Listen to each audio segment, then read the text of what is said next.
આજે મારા પિતા ભારત ફર્નિચરની ફેક્ટરી ખોલી રહ્યા છે. વાહ પિતાજી, અભિનંદન.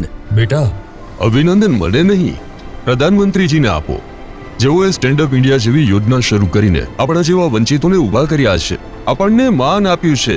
હા પિતાજી, હવે સેચ્યુરેશનનો જમાનો છે. આ ગામમાંથી જ નહીં, હવે દરેક ગામના વંચિતોનું દરેક બાળક સ્કૂલે જાય છે, મફત શિક્ષણ મેળવે છે. ડીબીટીએ અન્યાયથી બચાવ્યો છે, પીડિતોને સન્માન અપાવ્યું છે. સેચ્યુરેશન એ મનોબળ વધાર્યું છે, અંત્યોદય